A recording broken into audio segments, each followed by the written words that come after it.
There's this hustle and grind culture that is a total lie. It frustrates me more than anything. And there's really popular people saying that's what it's all about. It is not. From every kindergarten class, your class, Melitta, and mine, and everyone listening in, there's one kid from your class who started a business that's actually pulling it off. And it's probably you, the listener. It is you. You're doing this. We're the wackos who said, I'm going to start a business and actually did it. Our job now is to not be in the business. It's to allow other people. It's to design the vision to have the clear outcome we want to achieve and get others involved so they can live a lifestyle of comfort. So what's keeping people in the entrepreneurial trap is they keep doing all the works themselves, thinking, well, I just got to hustle harder. And one day this magical switch is going to flip and the business is going to take care of me. That isn't going to happen. You got to remove yourself from your business surgically. Your number one question should be, how do I do less in the business and how do I empower other people more? Hello and welcome to the Art of Value Whispering podcast. I'm your host, Melitta Campbell, value whisperer and business coach and advocate for introverted female experts who want to build a business that feels natural, authentic and impactful. Over the summer here on the show, I'm hosting the Brilliant Business Book Festival, where I'm speaking with the authors of some of my favorite business books and the books I wish I'd read sooner.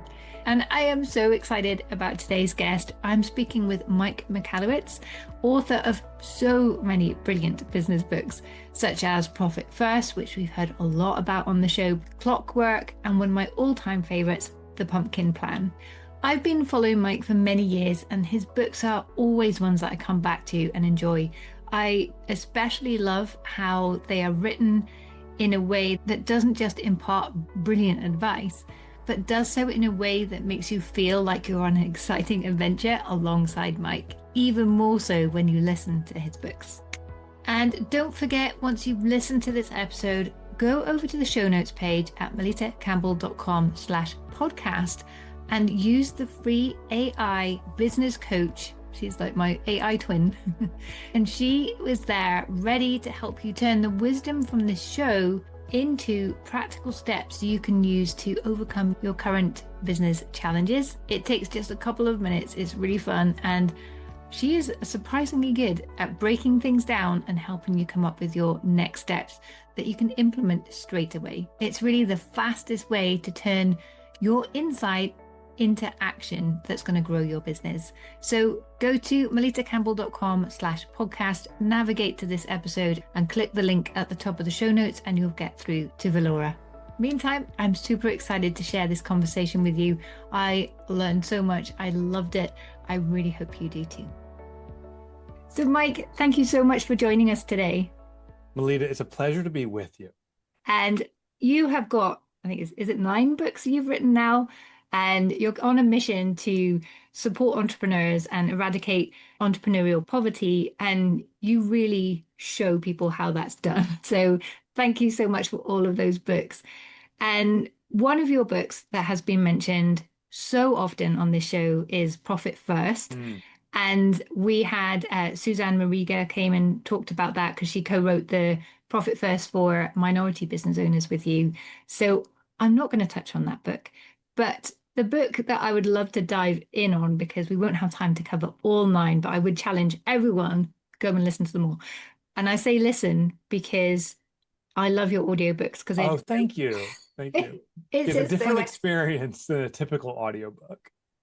Exactly. It's exactly that. It's an experience. You feel that you're always saying, oh, let's read this together. Let's do this together. Yeah. So you really feel like you're with you. And the humor throughout is, you're learning, but you're giggling away all the while. So it's really a highlight of my day. So thank you for those. Thank you. But the book I read first, which I think really shaped the way I do business today, but also was very validating for one of my central ideas, was The Pumpkin Plan. Oh, wonderful. So I would love to dive into that because this show is all about value whispering. That's my version of marketing where you understand your true value, but in the context of how it can have the most impact and for whom. And then once you focus on that, it's so much easier to do the right things, to get more done because we have limited capacity as entrepreneurs. And I think when I read The Pumpkin Plan, and it was all about, how do you cultivate the right pumpkins? it really validated that for me. And I just love the way that you talked about it.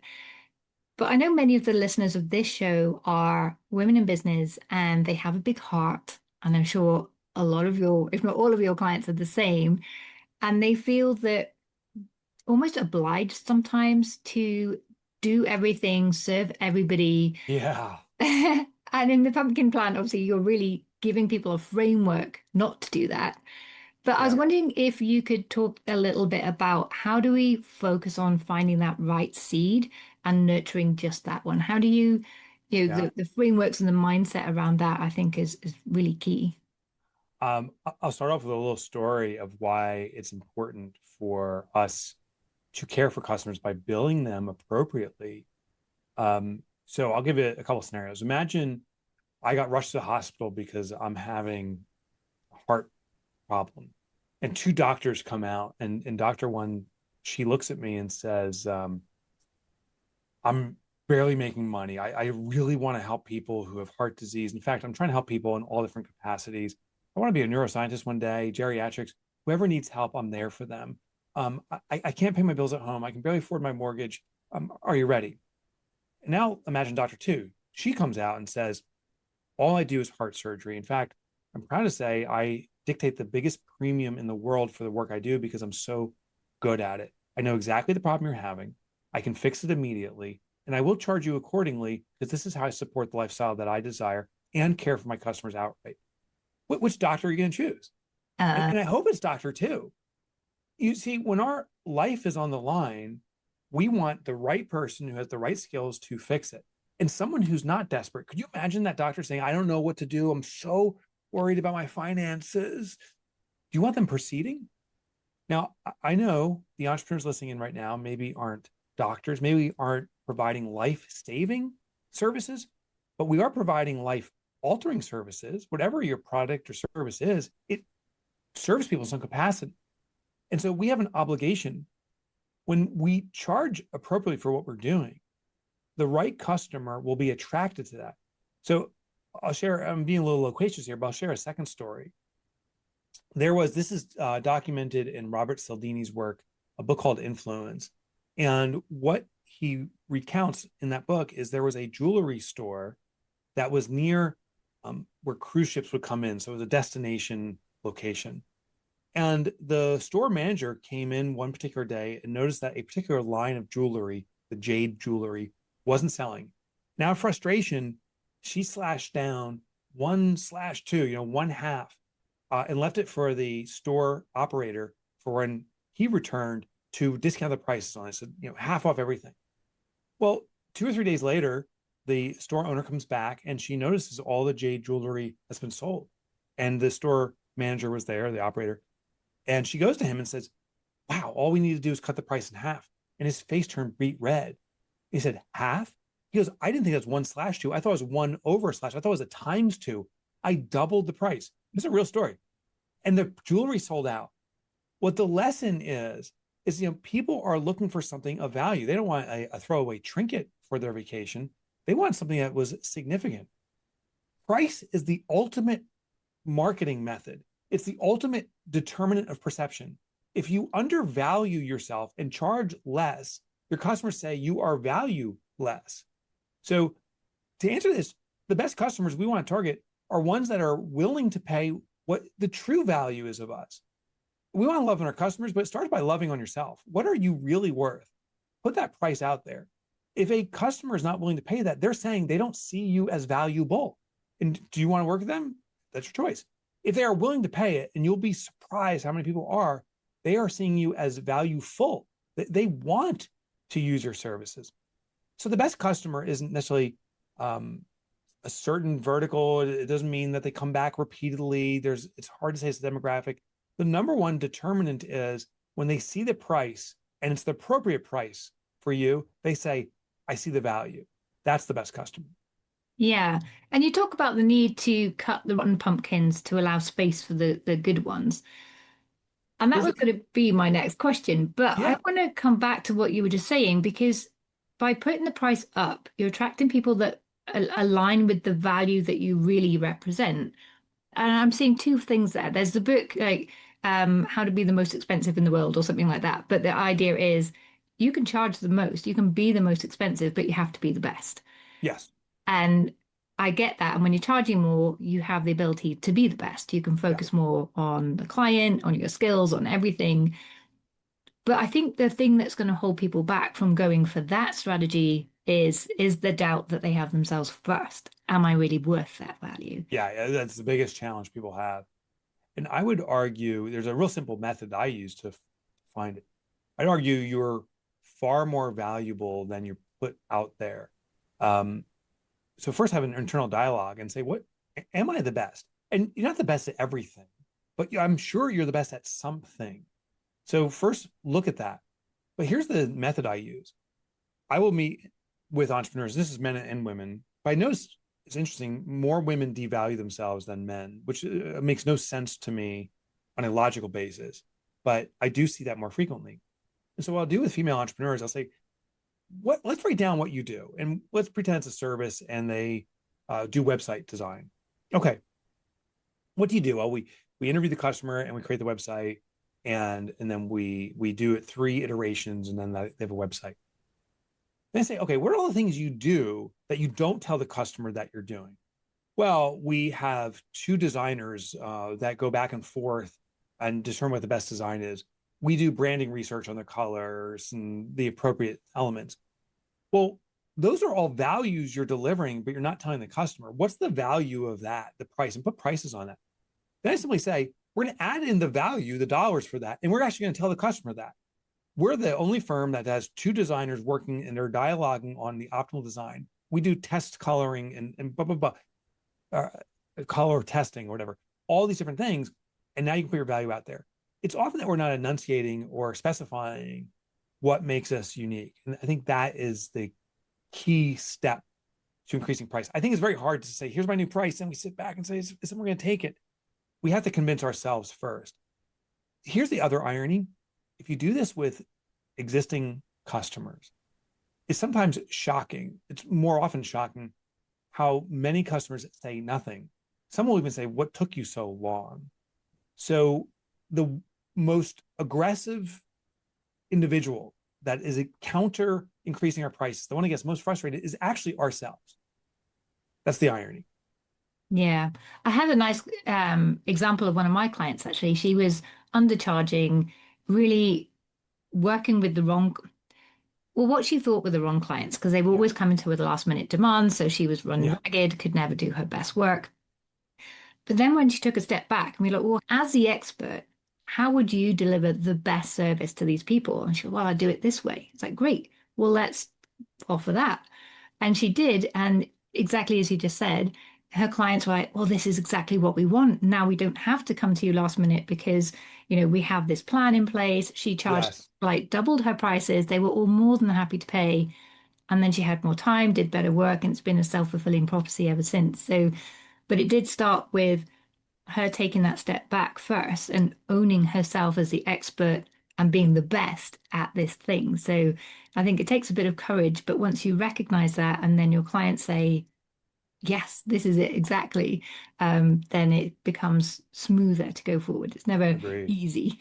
Agreed. I think we have to love on ourselves enough to say, I love myself enough to put my true value out there. I think that's the conversation that starts with. Yeah.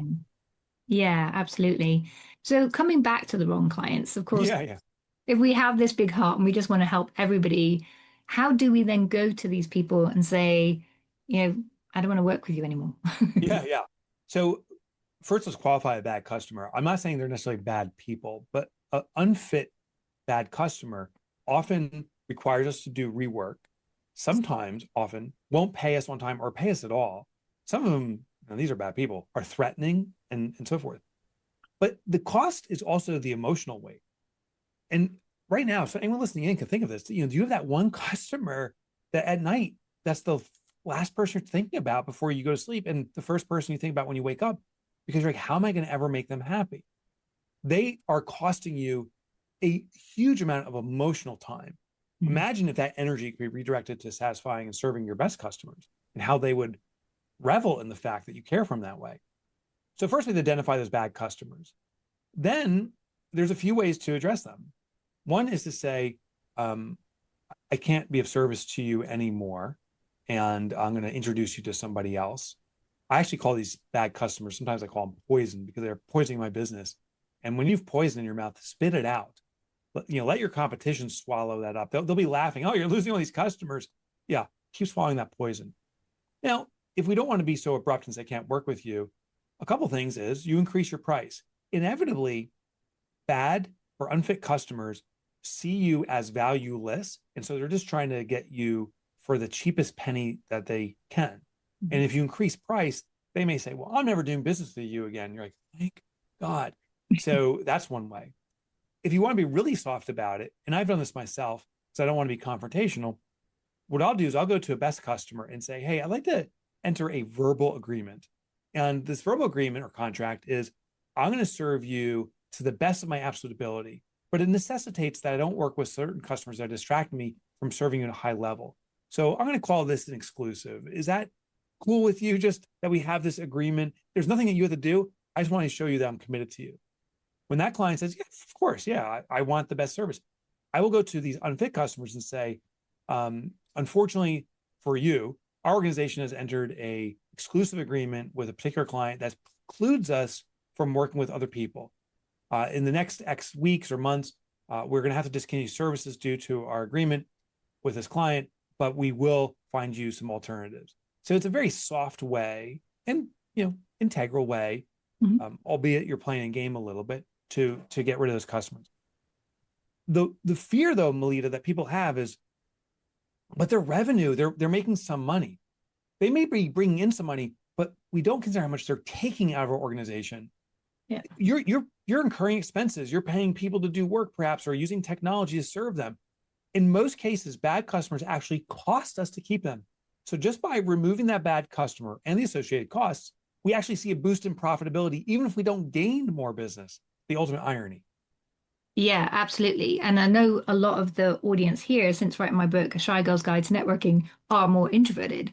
So there's that energy consideration as well. The bad clients will just zap that energy, leaving you nothing for your best clients. That's right. And bad customers hang out with bad customers. Like, again, I'm not saying they're bad people. I'm just saying they're unfit. Yeah. But I suspect when they hang up the phone with you after saying, do that website again, it's horrible, I'm not paying you a dime, and all this threatening stuff, they call their friends and say, you wouldn't believe this. There's this website designer that if you threaten them, they do more and more work and you don't have to pay them a dime. You got to work with this person. Birds of a feather flock together. Well, this is true for great customers too. When you serve a great customer and they pay the appropriate premium, they're calling their friends and say, you wouldn't believe it. I found this extraordinary company that delivers the best websites in the world. And yes, they charge a premium, but they are worth every single penny. You got to work with these folks. They hang out with people like them. So when you concentrate your energy on the best, you get more of it. When you concentrate your energy on the worst, which most businesses do, you get more of it. Yeah. And I guess in letting the worst customer, well, not the worst customers, but the worst fit customers for you, frees them up to find a company that is a good fit for them, because maybe they're a dream client for someone else. That's absolutely true.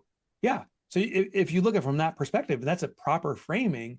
You're actually holding that client back from finding the right fit by trying to fit a square peg in a round hole. Yeah.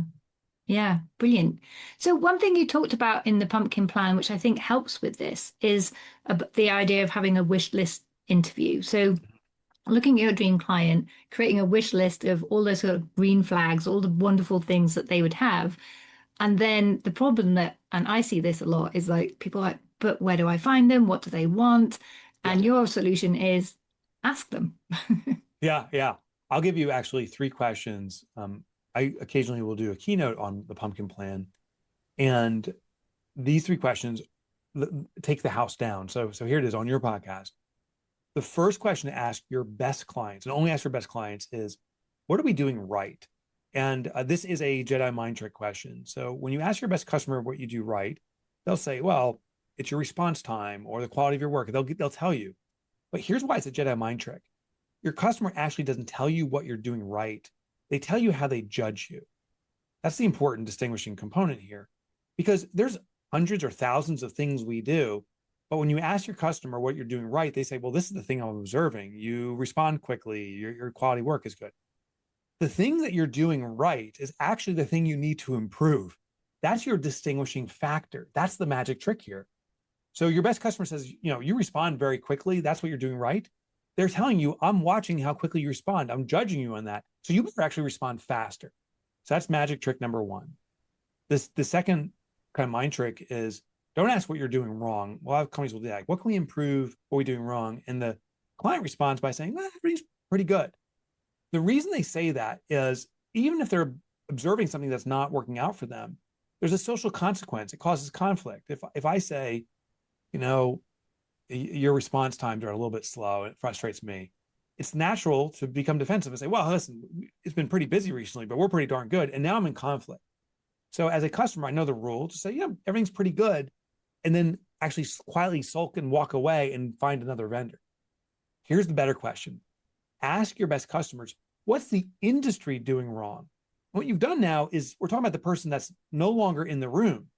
Just like when this podcast is over, you can sit down and reflect on and say, that guy Mike, he thinks a lot of himself, doesn't he? Like you can be much more critical of me, but you can't say it to my face. So we want to have the conversation about the person outside the room. So make the industry the outsider. And when you say, what's wrong with my industry, you're giving them the freedom to say, I don't like the response times. I've worked with other companies like yours, and the response times have been pretty bad. I don't like that about the industry. What they're saying is, if you fix this yourself, you can distinguish yourself from the industry. And then getting to your core question is the building your network or community, and this is ideal for introverts. Go to your best customers and show your gratitude, but then ask them, where do you hang out with other people like you? And tell them the reason you're asking is you want to learn how you can serve this client, your client, better if you understand the community. Is there a podcast they listen to because you like to listen to those podcasts? Are there conferences or events they go to? You'd like to circulate with them. Is there vendors they use? Because you like to know who they are. Now, the opportunity or the awareness I want you to have is your client, your best customer, is listening to this podcast, we'll say. Well, so is other people like them because birds of a feather do flock together. So now your job is learn about that podcast, learn from it, but also maybe you can appear on the podcast because all of your clones of your best customer are there. Go to that conference where your best customer goes because all their clones are there. Learn what vendors your best customer are using and build relationships with them because other clients of those vendors are just like your best customer with them, and you can build relationships. So your best customer is a gateway to marketing if you simply ask, where do you congregate? Wow. Thank you so much for sharing those questions. Yeah. Definitely going to be going back and asking those ones. Good. And you've worked with thousands of entrepreneurs. You've written these 9 books. You're really on a mission, as I said, to eradicate entrepreneurial poverty. But is there a common myth out there that you see that is compounding the problem, perhaps, that you wish everyone would understand or just stop buying into? Yeah, I think one of the biggest, well, let me define what entrepreneurial poverty is. It's this vision why many people start a business. There's 3 common reasons. One is to achieve financial freedom. I don't want to worry about my money. I want to be able to live comfortably and not worry about paying bills. Secondly, personal freedom. I want to have the flexibility to do what I want in my life when I want. And thirdly, impact. I want to be of service to my family, myself, my community, our country, globe. So that's what the goal is. And yet the reality for most entrepreneurs is I'm working harder than I ever have in my life. I'm exhausted. Secondly, I'm not making any money. So I am panicked about bills all the time. And impact, forget it. Because of the first 2 reasons. I have no time, no money. I can't be of service. So this gap is what I call entrepreneurial poverty. I think one big thing that perpetuates it is that many entrepreneurs feel that they need to do the work themselves. I call it the superhero syndrome. I start a business. I have to do all the work in the business. I'm the one who started it. And as I grow, I have to demonstrate to my team, vendors, part-time, virtual help, full-time. I have to demonstrate it to my team through my work effort and my attendance that I'm the hardest working individual here to elevate other people. I got to do the dirty work because no one else should be doing that. I'm the one who needs to sacrifice my family, my time, my friends to keep this business afloat. And sadly, it's perpetuated all over the place. There's this hustle and grind culture that is a total lie. It frustrates me more than anything. And there's really popular people saying that's what it's all about. It is not. Here's what the data shows. So if we go back to your kindergarten class, Melitta, or mine, I think I had 20 or so kids in my class. Only 17% of the population will ever start or invest in a business. 17%. So kindergarten class of 20 kids, that means 3 kids will ever give this a shot.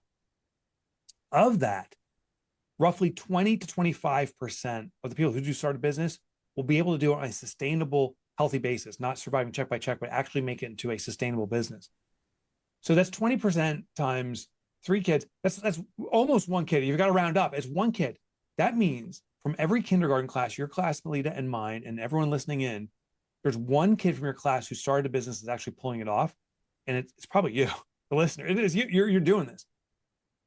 I have a saying that the number 1 job of an entrepreneur is not to do the job, it's to be a creator of jobs.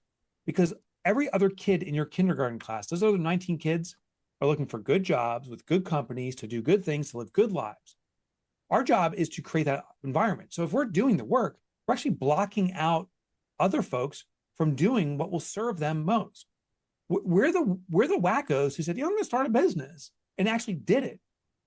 Our job now is to not be in the business. It's to allow other people. It's to design the vision to have the clear outcome we want to achieve and get others involved so they can live a lifestyle of comfort.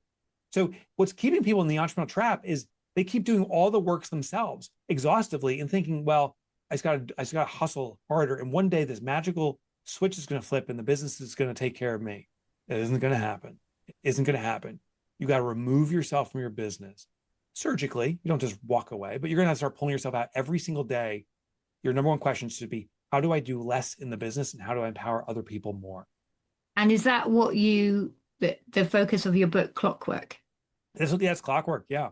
And it's, my own lifestyle. And there's a little bit of hypocrisy in my voice because right now I'm doing this podcast with you. It's like, well, why isn't someone else doing it? Are you really all the way out?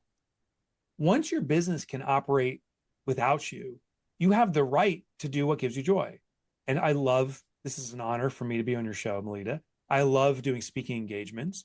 And I like doing partnership opportunities, negotiating ways that 1 + 1 equals more than 2. And so those are the ways I reinserted myself in the business. But I first had to get my business to the level where if I do decide to leave for a month, the business continues to go on unabated. And actually every year, and write about this in Clockwork, every year I leave the business for 4 weeks minimally. This year I'm going to take, I think it's about 7 weeks off from work in its entirety. And part of that is a test to make sure the business doesn't really need me. Yeah, love that. And I love the idea of 7 weeks off too. It's amazing. So it's funny. So I usually do 4-week blocks. And what's amazing is the first time I ever did this, leave my business, I was terrified. The whole thing's going to collapse. It's going to be miserable. Now I had some team members, part-time folks working for me. Leading up to this, had prepared them, but the first few days was panic. And what I realized was, like an addiction, it was the detoxification. Then the next week or so, I felt like, well, the business is probably under, but there's nothing I can do about it now. I'm gone. I mean, I physically left, but I also digitally disconnected. And then it took me another week or so. Then I started getting into the vacation. I'm like, I'm going to live this up. And I really enjoyed the time off. When I came back, the business was fine. More than fine. It actually had grown slightly. There were some problems that presented themselves, but those problems present themselves because I hadn't built the systems for them. So I was like, oh, that's what I'm going to fix now. But I realized that my end assessment was that I needed the vacation, but the business needed the vacation from me more than I even needed the vacation. So now it's habitual. I take a 4-week vacation all the time. And even my colleagues, we have a small business, but collectively there's probably 18 folks. Each person takes a 4-week vacation. And the reason we do that is so that there's redundancy for them. And it allows us to live a lifestyle that we've always defined we want for ourselves as a business owner or as an employee: flexibility, personal freedom. But it also builds this amazing flexibility and redundancy within the business itself. That's the big benefit. Yeah, that's amazing food for thought to leave the audience with. Mike, thank you so much for your time. If people want to learn more about your books and all your incredible resources, where's the best place for them to go? This has been a joy being with you, Melitta, so thank you. My website is mikemichalowicz.com, but my last name is so difficult to spell. I have an alternative. It's called Mike Motorbike, as in the motorcycle, mikemotorbike.com. It's a quick backstory. Nickname I was had in grade school, just because it rhymed, It's the only G-rated nickname I have. I have other nicknames. I can't say them on the air. They're that filthy. So I bought MikeMotorbike.com. I couldn't believe the domain was available. And if you go there, all my books, plus I have a new one coming out. It's called The Money Habit. It's around personal finances. Because a business owner needs to nail their business finances. They better nail their personal finances too.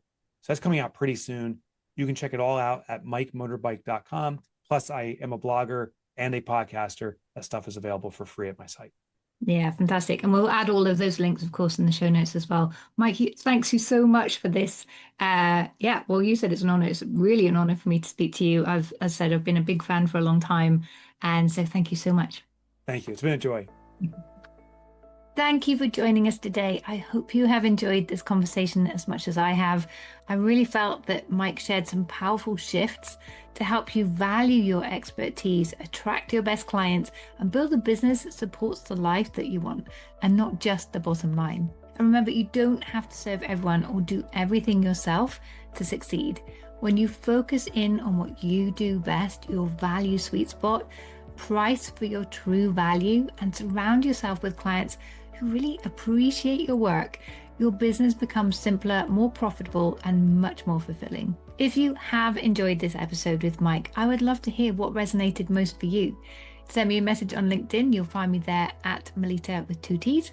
Or share this episode with another big-hearted business owner who is ready to grow their business with more clarity and confidence. And remember, to help you put these ideas into action, my AI twin, Valora, is just waiting for you over on the show notes page. Go to melittacampbell.com/podcast, where she is waiting to help you turn the most relevant insights for your business challenges into practical actions that you can take this week. I'm Melitta Campbell, your business coach and value whisperer, and I look forward to seeing you again in the next episode next week. Bye.